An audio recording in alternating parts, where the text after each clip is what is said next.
long ago, a group of friends spent their afternoon playing in a quiet village, enjoying the warmth of the sun and the laughter that echoed between the small houses. The day had started like any other, filled with games and friendly competition, but everything changed in an instant. Out of nowhere, a powerful wind roared through the village, sweeping up dust and leaves, as if the world itself had suddenly come alive with an eerie force. Before they could react, the wind grew stronger, wrapping around them like an invisible hand, lifting them off their feet and carrying them far from their familiar home. When the wind finally subsided, the children found themselves in a strange, unfamiliar place. The air was thick with silence, so still that it sent a shiver down their spines. Shadows stretched unnaturally long, and the sky above them seemed duller than before. "Where are we?" one of them whispered, his voice barely breaking the heavy stillness. Another child hugged themselves tightly, glancing around at the eerie landscape. "This place feels wrong," they murmured. As their eyes adjusted, they spotted something in the distance. A house, standing alone in the middle of nowhere. Its windows glowed with a warm, golden light, and through the slightly open door, the scent of delicious food drifted toward them. Their stomachs rumbled in response. "Maybe someone inside can help us," one of the kids suggested, already moving toward the house. The others hesitated, exchanging uneasy glances. Something about this place didn't feel right, but the temptation of food and shelter was hard to ignore. The wind had drained their energy, and hunger gnawed at them relentlessly. Slowly, they approached the house and peeked through the window.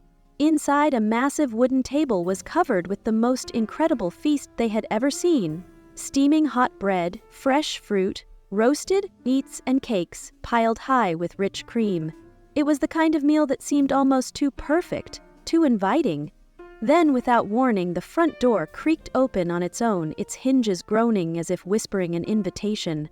A strange voice, neither young nor old, neither male nor female, floated from inside. "You look hungry," it said smoothly. "Come in and eat." A few of the children immediately stepped forward, their hunger clouding their hesitation, but one boy, Sam, held back.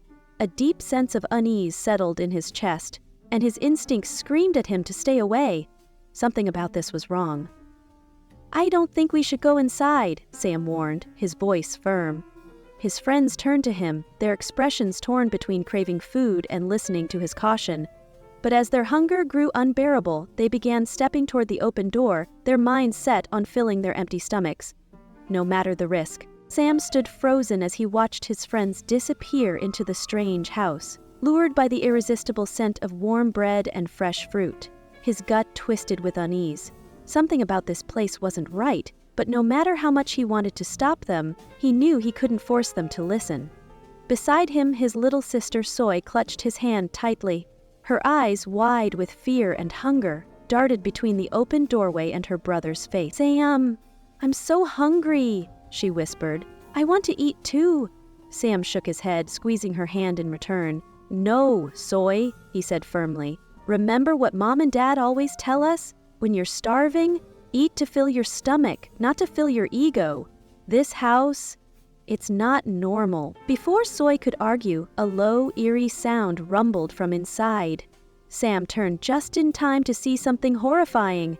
His friends, just moments ago, laughing, hungry kids, were no longer themselves. Their bodies twisted and contorted, their limbs stretching unnaturally, their eyes, once bright and full of life, turned dull and hollow. Their skin grew rough and darkened, their fingers lengthening into sharp, claw-like points. The children let out guttural, inhuman growls as their bodies fully transformed. They had become monsters. Sam's breath hitched. His heart pounded against his ribs as he instinctively pulled Soy back. She let out a small gasp, her tiny fingers trembling in his grip. Inside the house, the once inviting air now felt thick with something evil. The walls seemed to pulse, the candlelight flickering wildly, and then, appearing as if from thin air, a dark figure emerged. A witch. Before Soy could argue, a low, eerie sound rumbled from inside. Sam turned just in time to see something horrifying. His friends, just moments ago, laughing, hungry kids, were no longer themselves. Their bodies twisted and contorted, their limbs stretching unnaturally. Their eyes, once bright and full of life, turned dull and hollow. Their skin grew rough and darkened, their fingers lengthening into sharp, claw-like points. The children let out guttural, inhuman growls as their bodies fully transformed. They had become monsters. Sam's breath hitched. His heart pounded against his ribs as he instinctively pulled Soy back. She let out a small gasp, her tiny fingers trembling in his grip. Inside the house, the once inviting air now felt thick with something evil. The walls seemed to pulse, the candlelight flickering wildly, and then, appearing as if from thin air, a dark figure emerged. A witch. Sam and Soy ran deeper into the forest, their breaths coming in sharp gasps as the cold night air burned their lungs. Behind them, the witch's screeches echoed through the trees, growing closer with every passing second. Sam knew they couldn't keep running forever. They needed to hide, and fast. Just as he was about to change direction, something darted across their path. Soy let out a small yelp and clung to Sam's arm. A large, white rat stood before them, its beady eyes shining under the moonlight. But instead of attacking or scurrying away, the rat tilted its head and spoke in a deep, smooth voice. "Come to my den," it said. "I will help you hide." Sam hesitated for only a moment before pulling Soy forward. They had no other choice. The rat turned swiftly, leading them through thick bushes and twisted roots until they reached a hidden burrow nestled between two large rocks. Without wasting a second, they crawled inside. The den was warm and dry, with walls lined with straw and soft moss. It smelled earthy, a mix of damp wood and something faintly sweet. Sam held his sister close, listening as the witch's wails filled the air outside. She was searching for them, her rage piercing through the night. "I'm scared, Sam," Soy whispered. Sam placed a firm hand on her shoulder. "Don't think about it," he said softly. "Fear makes us weak. If she senses our fear, she might find us." Outside, the witch's voice howled once more. Then, after what felt like an eternity, the sound faded. The wind carried her screeches farther and farther away, until there was nothing left but the quiet hum of the forest. "She's gone," the rat murmured, stepping forward. "You were wise not to eat the food in the witch's house." Sam turned to the rat, his expression tense. "Why did she do this to my friends? What does she want with them?" The rat's face darkened. "She is not acting alone," he said grimly. "Her master ordered her to turn 100 children into monsters. Once she delivers them, she will be granted immortality." Soy let out a shaky breath. "That's horrible," she whispered. "Is there any way to save them?" The rat's whiskers twitched. "It will not be easy," he admitted. "You only have 3 days. If you cannot break the curse before then, your friends will remain monsters forever."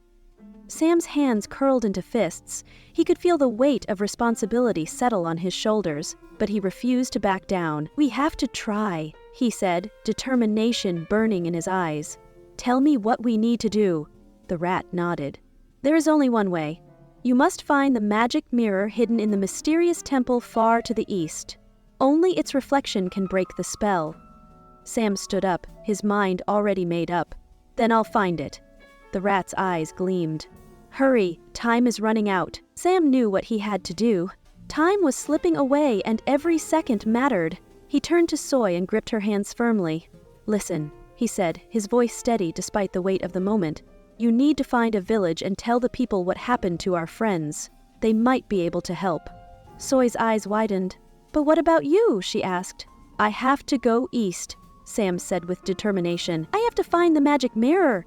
Soy hesitated, fear flickering across her face, but she nodded. "Be careful, Sam." With that, the siblings parted ways, and Sam set off toward the east, his heart pounding with urgency.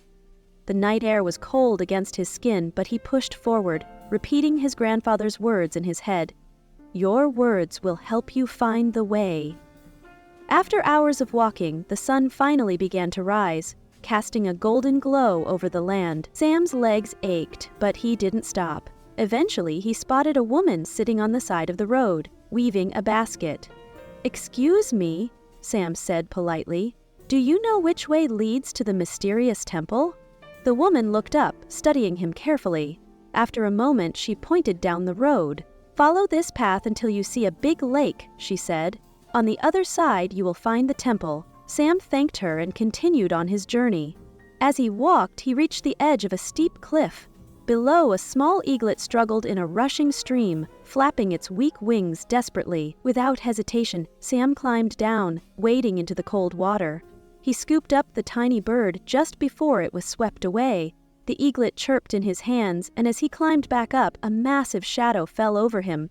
He looked up to see a giant eagle swooping down. The eagle landed gracefully, its golden eyes locked onto Sam. "You saved my child," she said in a strong, melodic voice. Sam nodded. "I couldn't leave it to drown." The eagle tilted her head. "You have a kind heart. Here, take this." She handed him a shimmering ring. "I found it while gathering twigs for my nest. It holds power, though I do not know its purpose." Sam took the ring carefully. "Thank you," he said. The eagle nodded. "I will also help you. Get on my back. I will take you to the lake." Sam's eyes widened in surprise, but he climbed onto the eagle's back, gripping her feathers tightly as she lifted into the sky. Together, they soared over forests and valleys until they reached the massive lake. The eagle landed gracefully on the shore. "Remember," she said, "have faith in yourself." Sam nodded. "I will. Thank you for everything." With that, he turned toward the lake, ready to face whatever came next. Sam stood at the edge of the massive lake, staring at the water stretching endlessly before him. The woman had told him that the mysterious temple lay on the other side, but there was one terrifying problem. The lake was filled with crocodiles. He watched as the deadly creatures floated just beneath the surface, their dark eyes watching, waiting. To test their aggression, Sam grabbed a thick branch and tossed it into the water. In an instant, one of the crocodiles lunged, snapping the wood in half with its powerful jaws. Sam felt a wave of panic rise in his chest.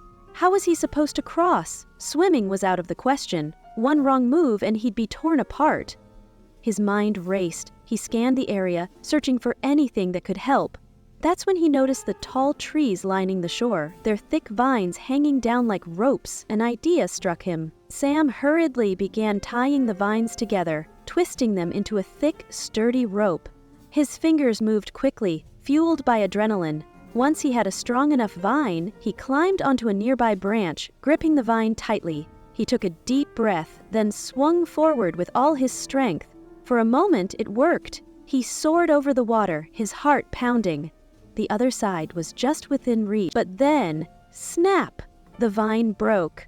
Sam's stomach dropped as he plunged into the water, the icy depth swallowing him whole. He gasped as he surfaced, his limbs thrashing desperately. Around him, the crocodiles turned, their hungry eyes locking onto him. One of them moved fast. It lunged toward Sam, its jaws wide open. And then, it happened. The ring slipped from Sam's finger, sinking into the water below. The second it touched the surface, a blinding light flashed through the lake. The air crackled with energy, and before Sam could even process what was happening, the entire lake froze solid. The crocodiles, now frozen in place, looked like eerie statues, their open mouths locked mid-lunge. The once rippling water was now a smooth, glassy surface, stretching all the way to the temple. Sam gasped, shivering from the cold but filled with relief. He scrambled onto the frozen surface, running across as fast as his numb legs could carry him. He didn't stop until he reached the steps of the temple where the frozen lake ended. Heart still pounding, he turned back for one last look. The ring had disappeared beneath the ice, but it had saved his life. Taking a deep breath, Sam faced the temple doors. He had made it. Now, he just had to find the magic mirror. Sam stood at the entrance of the mysterious temple, his heart still racing from his near-death experience in the frozen lake. The temple loomed before him, its ancient stone walls covered in moss and faint carvings that seemed to whisper of forgotten stories. The air inside felt thick, heavy, as if it held secrets waiting to be discovered. Taking a deep breath, Sam stepped forward. His footsteps echoed as he walked through the dimly lit halls. The silence felt almost alive, pressing against his ears. He He knew he had to stay focused. The magic mirror was somewhere inside. Then, a flicker of light caught his eye. He turned his head and saw it. High up on a wooden shelf, tucked between two ancient scrolls, a mirror glowed faintly in the darkness. Its surface shimmered, reflecting light that wasn't even there. Relief flooded Sam. He had found it, but just as he reached up to grab the mirror, a sharp voice rang out from the shadows. "Insolent child!" Sam spun around, his breath catching in his throat. A small, twisted creature with glowing red eyes stepped forward, its face twisted in anger. An elf. "You dare steal my mirror?" the elf snarled. "I should eat you for this." Sam's pulse pounded. He raised his hands in surrender. "Please," he said quickly, "I don't want to steal from you. I just need the mirror to save my friends. They were turned into monsters by a witch. I promise. I'll bring it back." The elf narrowed its eyes, studying Sam carefully. "And how do I know you speak the truth?" it hissed. "I don't lie," Sam said firmly. "I give you my word. I will return the mirror once my friends are safe." For a long moment the elf didn't speak. Then, slowly, its expression softened. "Humph," it muttered. "You seem honest. Fine. You may take the mirror. But remember this. Do not break your promise." Sam nodded. "I won't." The elf sighed and stepped back. "If you want to save your friends before it's too late, hold the mirror up to the wall and step into the light." Sam hesitated. "What?" The elf smirked. "Just do it. You'll reach them before the end of the third day." Sam didn't have time to question it. He turned, lifted the glowing mirror, and aimed it at the stone wall. A bright beam of light shot out from the mirror, hitting the wall and creating a shimmering portal. The air crackled with energy. Sam took a deep breath and stepped through. In an instant, he was back at the witch's house. As Sam stepped through the glowing portal, the world around him blurred and twisted. In a blink, he found himself back at the witch's house, just as the sky above began to darken. But something was wrong. In the distance, he heard Soy screaming. His heart leaped into his throat as he turned toward the sound. Near the house, the witch was dragging Soy toward a group of terrified villagers. Her gnarled fingers clutched Soy's wrist, and her cruel laugh sent chills down Sam's spine. The villagers cowered, too afraid to fight back. Sam knew he had only one chance. "Hey, witch!" he yelled. The old hag snapped her head toward him, eyes burning with fury. "You again?" she screeched. "You should have stayed away." She raised her hands, summoning a swirling ball of fire. But before she could throw it, Soy grabbed a rock from the ground and hurled it at her face. The witch let out a furious shriek, momentarily distracted. That was all Sam needed. He sprinted forward, holding the magic mirror in front of him. The witch turned back, her eyes widening in realization. "No!" she screeched. With all his strength, Sam tilted the mirror, reflecting its blinding golden light directly at her. The light hit the witch like a powerful wave. She screamed as her body began to disintegrate, her dark magic burning away in the mirror's reflection. Her body twisted, shrieked, and then in an instant she was nothing but ashes. Silence fell. The only sound was the soft wind rustling the trees.